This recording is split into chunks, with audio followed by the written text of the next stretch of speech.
with glass. The canal wasn't as deep as Orsola thought. When she fell in, the water's coldness jolted her, and she flailed about, sinking until her foot touched the muddy bottom. At that moment, what had seemed so deep and powerful suddenly lost its mystery. She heard her mother cry out, but her brother Marco was laughing as Orsola came up, spluttering, the water only to her shoulders. "You pushed me!" she cried. "Cretino!" "Orsola, basta!" Laura Rosso scolded. "People are listening." They were.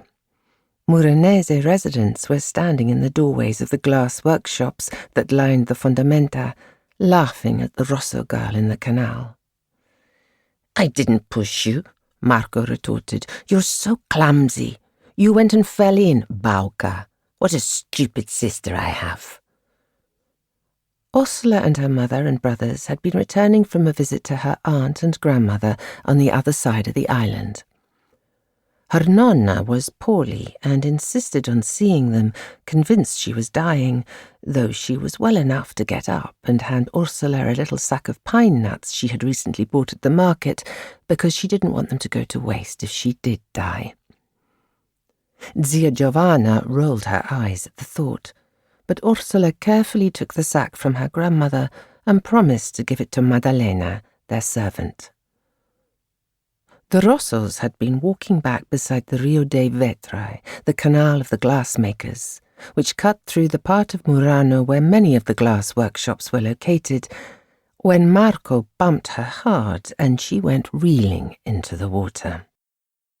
She did have the presence of mind to throw the sack of nuts behind her as she fell. That was what the family pointed out whenever they later retold the story, that young Orsola had had the sense not to waste precious pine nuts. Giacomo, always the kinder brother, and never as interesting as a result, picked his way down nearby steps covered in algae. Kneeling in the muck, he reached over and pulled Orsola up the slimy stairs. She fell onto the fondamenta, gasping and spitting out water, then lay there for a moment, mortified. Only drunkards fell into canals, or people out at night who had lost their bearings in the dark.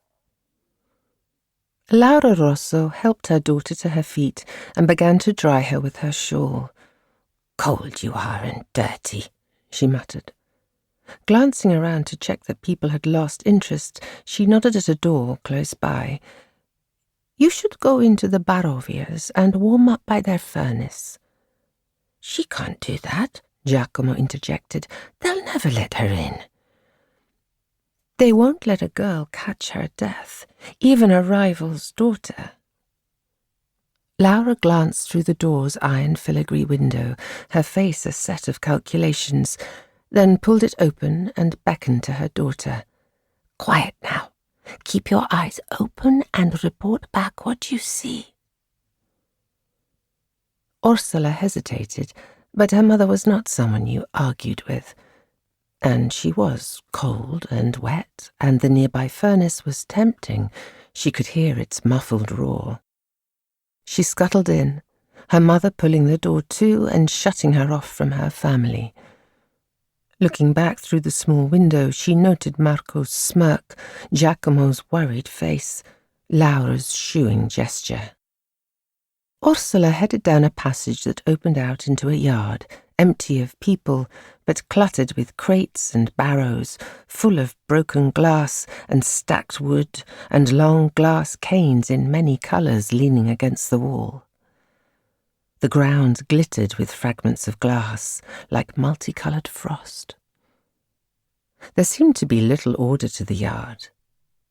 Surrounding it were small buildings, a storeroom for more glass and the ash and sand and lime to make it, a room with its door ajar, where she observed shelves stacked with plates and bowls and platters, vases lined up of different shapes and sizes and colours, rows and rows of glasses, chandeliers like octopuses tangled together, all waiting to be packed and eventually shipped to Amsterdam or Lisbon or London or Hamburg or